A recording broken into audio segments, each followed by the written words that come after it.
COVID-19 ini, kita semuanya tatanan kehidupan menjadi berubah, termasuk dalam hal pembelajaran, ya. Jadi, Ibu harap kalian meskipun dalam masa pandemi seperti ini, kalian masih tetap berusaha untuk belajar dan belajar, meskipun kadang pembelajaran dari ini sangat membosankan, ya.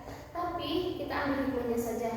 Dengan pembelajaran dari ini, kita bisa lebih dekat dengan keluarga, kalian bisa diskusi dengan orang tua, kakak, adik, atau siapapun. Nah, baik, untuk minggu lalu kita telah membahas tentang bab tentang pergaulan bebas, ya. Ada yang masih ingat apa itu pergaulan bebas dan apa saja sih sikap atau contoh perilaku yang termasuk ke dalam pergaulan bebas? Minggu lalu sudah dibahas, ya. Dan semoga kalian tetap membaca dan menelaahnya, bahwa bahaya pergaulan bebas itu sangat mengintai kita di sekitar kita, ya. Nah, untuk minggu sekarang atau pertemuan hari ini, kita akan membahas tentang beriman kepada malaikat Allah. Nah, media yang akan digunakan untuk pembelajaran tentang beriman kepada malaikat Allah adalah yaitu ada laptop sebagai media pembelajarannya, sumber media pembelajarannya. Di sini Ibu sudah membuatkan PowerPoint, hanya saja proyektor atau infokusnya sedang dalam masa perbaikan, jadi tidak bisa digunakan.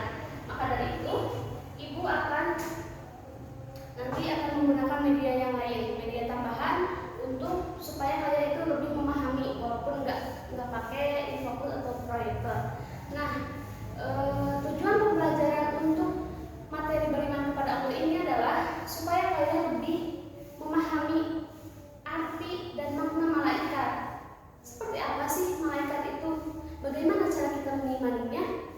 Apa manfaat mengimani malaikat Allah itu?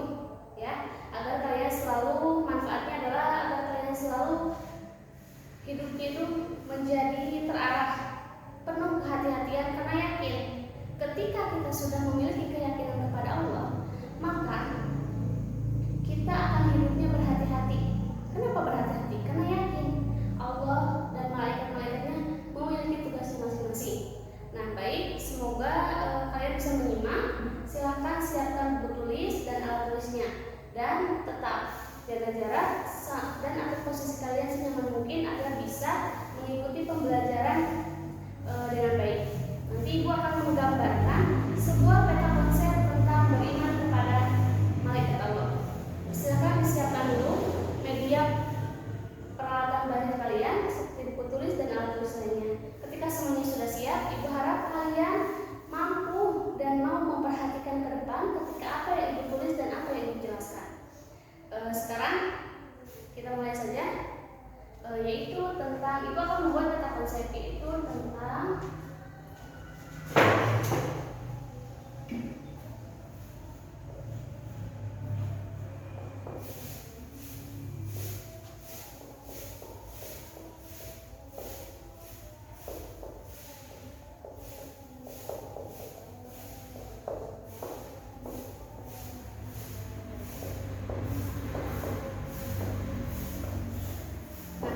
beriman kepada malaikat Allah. Nanti Ibu akan buatkan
tentang pengertian malaikat.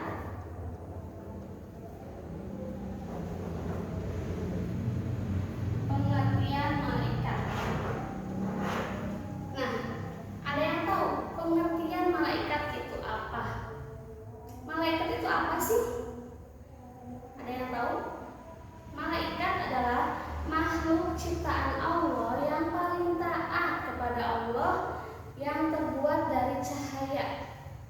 Jika iblis, setan, dan lainnya itu terbuat dari api, malaikat ini terbuat khusus dari cahaya, dari an-nur, yaitu cahaya. Malaikat ini terbagi menjadi beberapa orang, beberapa bagian, dan mempunyai tugas dan fungsinya masing-masing.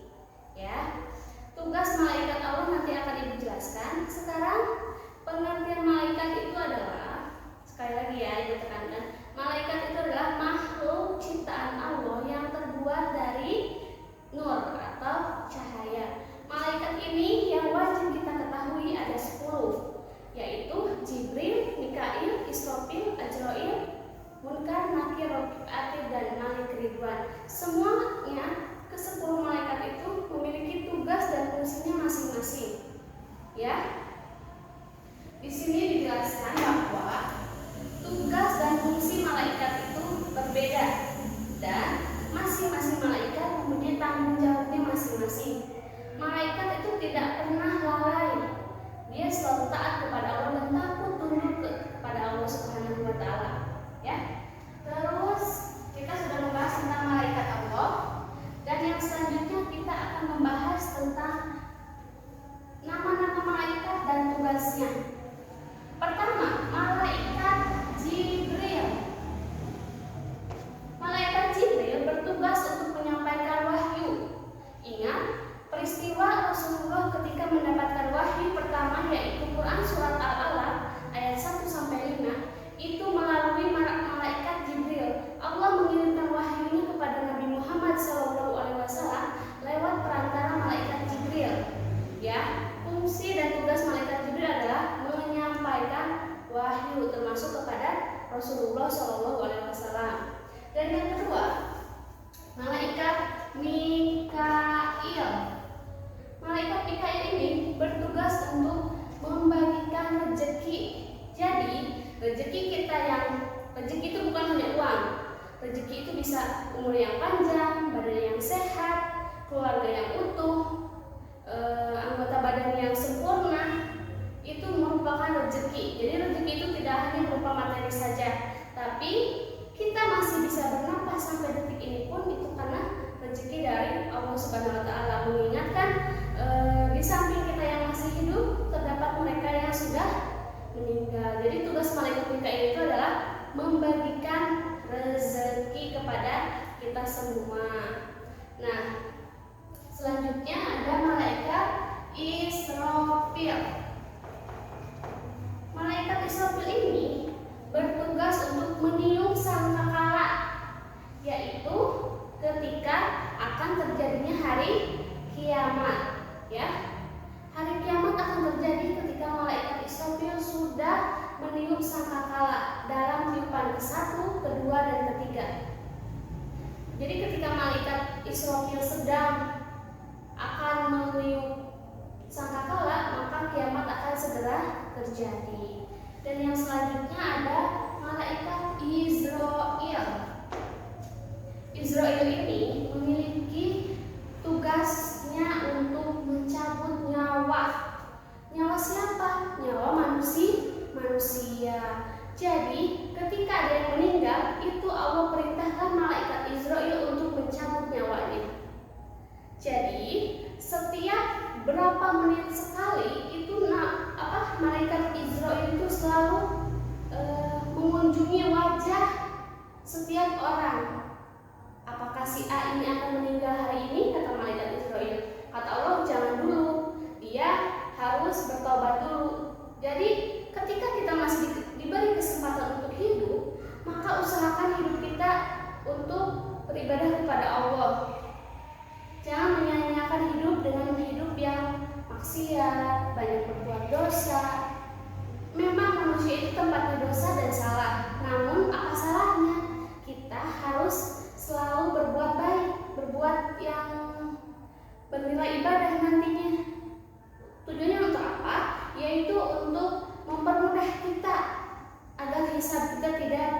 digerakkan oleh Allah Subhanahu wa taala. Itu fungsi malaikat Israil, tugasnya mencabutnya nyawa. Selanjutnya ada malaikat Munkar dan Nakir, ya. Munkar dan Nakir. Nah, Munkar dan Nakir ini dua yang tidak terpisahkan, yaitu bertugas mencatat atau menanyai di alam kubur. Munkar Nakir menanyai di alam kubur. Ketika kita sudah dicabut nyawanya oleh malaikat Israil, maka ketika di dalam kubur ada malaikat yang tugasnya menanyai. Ada yang dengan lembut, ada yang dengan kasar, ada yang dengan ketakutan, ada yang juga dengan penuh kebahagiaan. Itu sesuai dengan amal yang kita kerjakan selama hidup di dunia ini, ya. Ketika kita amalnya baik, maka kita akan ditanyai hal-hal yang baik pula dan dengan cara yang baik-baik. Namun sebaliknya, gitu. Jadi selama hidup di dunia itu akan menentukan kita di akhirat. Kalau kebayang nggak, kalau orangnya sering maksiat dan malaikat Israil keburu mencabut nyawanya, dan nanti di alam kubur ditanyai dengan hal-hal yang hal-hal yang menakutkan dan tidak sempat berbuat taubat sebelum meninggalnya, itu nanti di alam kuburnya akan ditanyai dengan hal-hal yang menakutkan, mengerikan. Jadi tugas Munkar dan Nakir itu adalah menanyai di alam kubur, ya. Selanjutnya ada malaikat Raqib dan Atid. Malaikat Raqib dan Atid ini adalah tugasnya untuk mencatat amal baik dan buruk. Jadi, ketika kita akan melakukan perbuatan yang baik, itu akan dicatat oleh malaikat pencatat amal baik. Dan ketika kita melakukan perbuatan yang buruk, maka perbuatan kita pun akan dicatat oleh malaikat yang mencatat amal buruk. Jadi hati-hati, setiap apa yang mau kita perbuat itu kita harus meyakini. Itu fungsi yakin dan beriman kepada malaikat Allah itu adalah kita harus hati-hati. Hidup kita menjadi hati-hati ketika kita sudah yakin kepada malaikat itu ada, berarti kehidupan kita akan semakin hati-hati bahwa setiap apa yang kita lakukan itu selalu ada malaikat di samping kita. Ada malaikat Raqib dan Atid yang selalu kapanpun dimanapun akan mencatat perbuatan kita, dari bangun tidur sampai mau tidur itu semuanya dicatat oleh malaikat Raqib dan Atid. Selanjutnya ada malaikat Malik. Malaikat Malik. Malaikat Malik ini bertugas untuk menjaga pintu neraka, yaitu pintu neraka yang diperuntukkan untuk orang-orang yang berbuat dosa, orang-orang yang berbuat maksiat itu nanti akan dikumpulkan di neraka. Dan pintunya dijaga oleh malaikat Malik.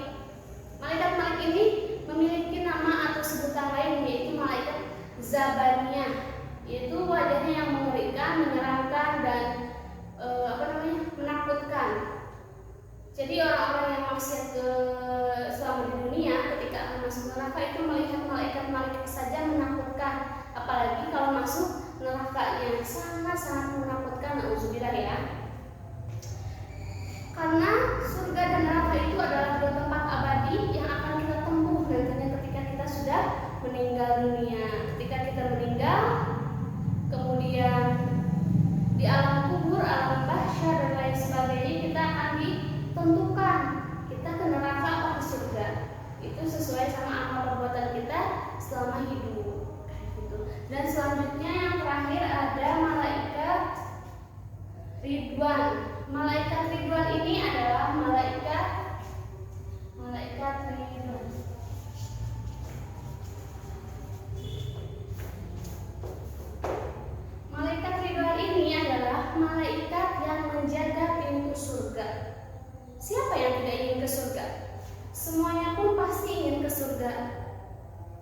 Semua manusia pasti ingin selalu ada di surga.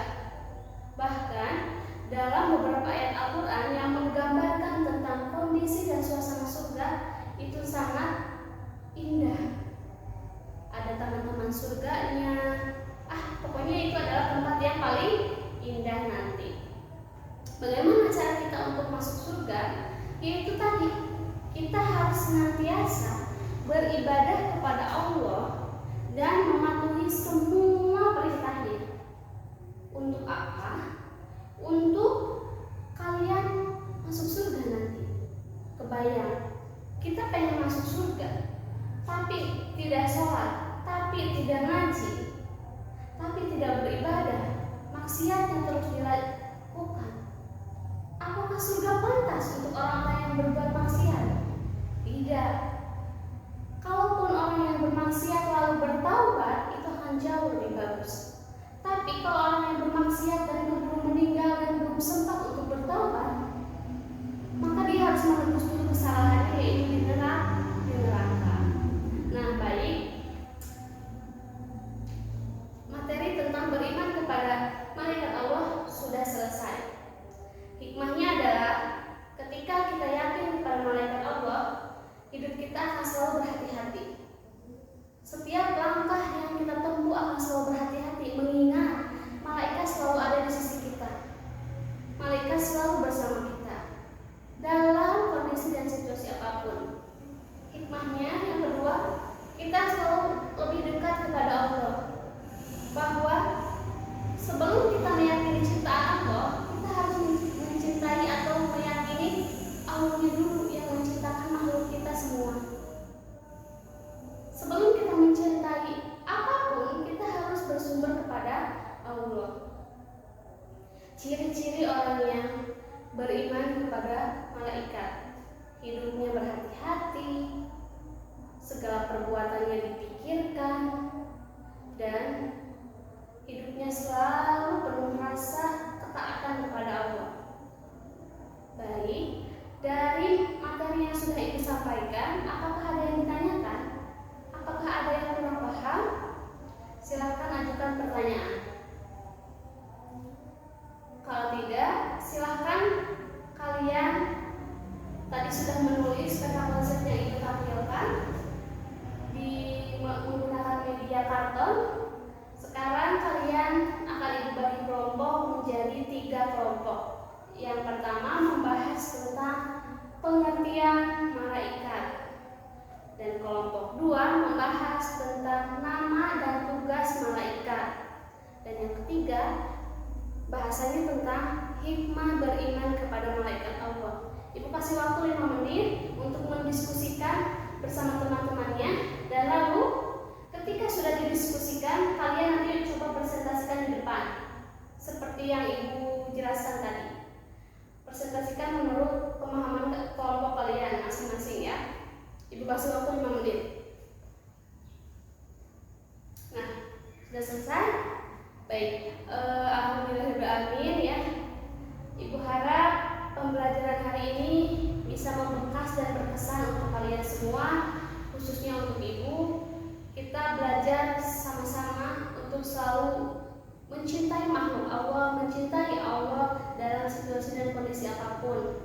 Terutama kita harus selalu mengimani apa yang sudah Allah tentukan, mulai dari beriman kepada Allah. Itu fungsi rukun iman itu. Pertama yang dibahas yang harus beriman kita itu adalah kepada Allah. Terus yang seterusnya adalah kepada makhluk-makhluknya. Gitu. Dan Ibu harap pembelajaran hari ini kalian mampu memahaminya dengan baik sehingga kalian bisa menerapkan dalam kehidupan sehari-hari. Ya. Baik, kalau tidak ada yang ditanyakan, Ibu akhiri pembelajaran hari ini dengan bacaan hamdalah bersama-sama.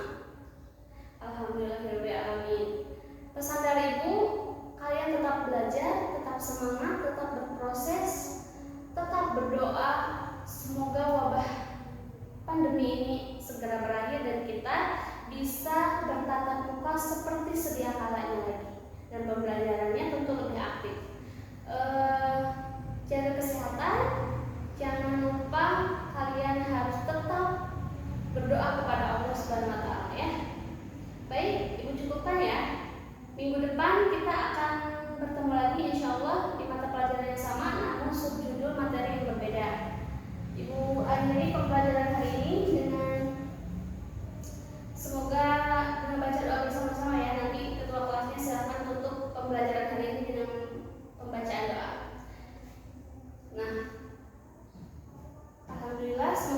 minggu depan kita bisa bertemu kembali.